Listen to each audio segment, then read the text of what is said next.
Panibagong araw na naman. Panibagong pag-asa. Mahigit 2 buwan na din pala simula na mag-resign ako sa 6 na taon kong trabaho. At ito ako ngayon, nagsisimula ulit ng panibagong yugto. Mahigit 2 buwan na din akong walang trabaho sa kadahilanan na mas pinili ko muna ang magkaroon ng kaalamang teknikal. Kaya naisipan ko magpatala sa pangasiwaan sa edukasyong teknikal at pagpapaunlad ng kasanayan. Isa sa mga ahensya ng gobyerno na nagbubukas ng pinto ng pag-asa para sa mga taong porsigidong tumuklas at magkaroon ng kaalamang teknikal. Dito, naramdaman ko ulit ang pakiramdam ng isang estudyanteng sabik sa kaalaman, tumuklas at mangarap. Mga bagong kakilala at mga bagong pakisamahan na alam kong sa maiksing panahon lang kami magkakasama. Kaya bawat bakanting oras ay mag-iwan tayo ng mga magagandang alaala na balang araw, kahit magkalimutan man tayo ng mga pangalan, ay hindi mawala ang mga bakas ng ngiti na ating pwedeng ibalik tanaw. Mga bagong kaibigan na maghila at mag-alay sa ating pataas, magtuturo ng mga bagay na gusto nating alamin at mas matututo pa sa mga bagay na akala natin natutunan na talaga natin. Ito si Engineer RC.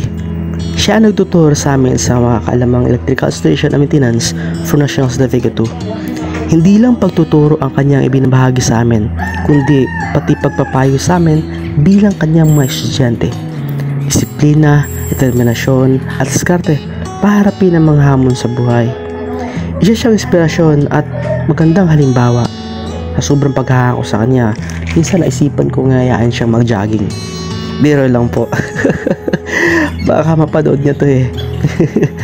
Pasensya na sa biro lang po yung pagja-jogging. Maliban doon, isa ko kayong inspirasyon. Maraming salamat po at sana marami pa akong kagaya namin ang maturuan ninyo. For the rose. Thank you for the rose. Sa maiksing panahon na ilang araw lang, ay nagkaroon ako ng kaalamang nakapanabik at naging mas interesado pa para tumuklas ng mga bagay na dapat noon pa alam ko na. Sa tulong ng aking mga bagong kakilala at kaibigang mga swapang at gutom palagi sa kaalaman ay mas naging madali para sa akin ang matuto at uminindi sa mga tinuturo sa amin ng aming butihing tagapagturo. Pumasok ako dito nang wala akong alam tungkol sa aking sinasanay at siguraduhin kong paglabas ko dito, meron akong sapat na kaalamang gagamit at hasain ko araw-araw at babaunin ko habang buhay. Mga alaalang amnesia na lang ang maging sanay kung bakit nakalimutan. Sa lahat ng bumubuo ng ahensyang ito ng gobyerno at sa mga taong nagtiyaga, nagmalasakit at buong pusong gumabay at nagtuturo, saludo po sa inyo. Dahil dito, maraming mga gandang kwento ang nabuo at bubuuin pa. Maraming buhay ang nabiyaan magandang pagbabago at marami pang buhay ang babaguhin. Maraming nawalan na ng pag-asang dito ay nakapagsimula ulit at bumabangon. Kaya sa mga patuloy na sumusuporta sa ahensyang ito at buong puso nagmamalasakit, kayo po ay mga bayani. Maraming salamat, TESDA. Dito, walang diskriminasyon. May kapansanan ka man o wala, senior citizen ka man o kakadalaga lang at binata, mapalalaki man o babae, o kung ano man ang tingin mo sa sarili mo. Kung ikaw ba ay kwago, elepante, baboy at tukmol, dito, irespeto ka bilang ikaw. Kahit ano pa ang estado mo sa buhay, dito, merong pantay na respetong ibibigay sa'yo bilang tao dahil yun ang narapat sa'yo bilang isang taong porsigido at determinadong matuto. Sa iilang araw ko dito ay marami ako natutunan. Alaalang nabuo at pakikisamang di ko akalaing magkakaroon din ng matibay na pundasyon at hindi hadlang ang aming pagkakaiba ng estado sa buhay, agwat na mga edad, panaw sa buhay at paniniwala. Dito sa TESDA, hindi lang kaalamang teknikal at disiplina ang tinuturo sa amin, kundi pati ang paghubog sa amin upang mas maniwala sa sarili na mas marami pa kaming kayang gawin at patunayan. Hindi yung babae, tinanggalan ko ng sa taas, mahaba. Doon ako natanggalan eh. Di ba, tinanggal ko pa yan. Pero kayo na pa sana yan, tapos pre. Yung mga tumang warang ginamit. Pre, pre. Ito pre, ginamit mo pre na ano? Yan sa hanggang na. One gang lang. Ano pre mo? Tapos pre, yung tanong. Ito ang... Oy. Oy.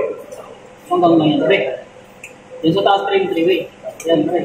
Yung taas, yung taas, yung dito pre. Yan, pre. Tapos. Hanggang na yan sa baba, pre.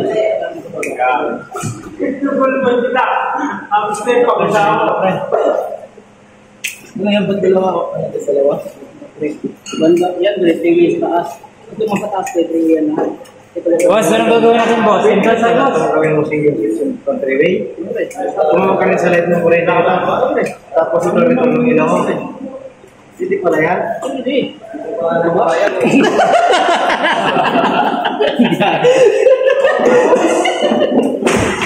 Pagkakatan kaya kita ng buhok.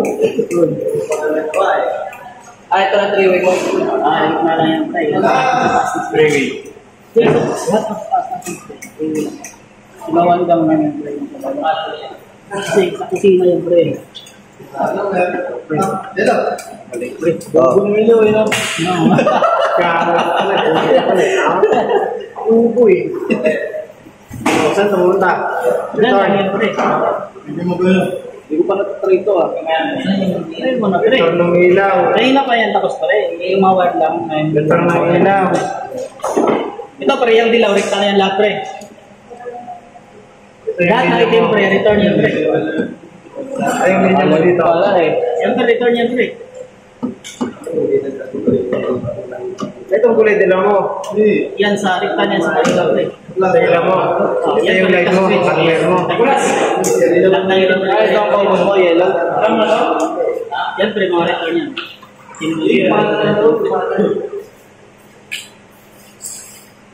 Ganun nga to. Ito ang return. Ito ang Return yan pre. Ito ang return mo. Talaga? Nakita mo, return na sa iyo. Wait a minute. Ito kasi yung switch mo. Ito yung linya mo sa three-way. Isa may three-way. Dito. Ito yung three-way. Ito yung linya mo galing dito. Ito yung traffic light niya. Yung space sa kabilaw. Yan, harapan mo naman. Wala na. Pagod na yan pre, tanga ka ba? Ako yan kung tuloy sa mga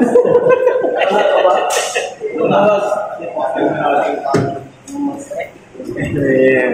Ang yaka talaga. Bobo ka ba? Pwede yan, bobo ka ba?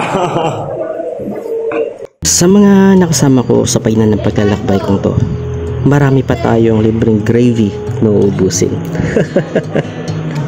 Thank you sa screwdriver. Hanggang sa muli, paalam!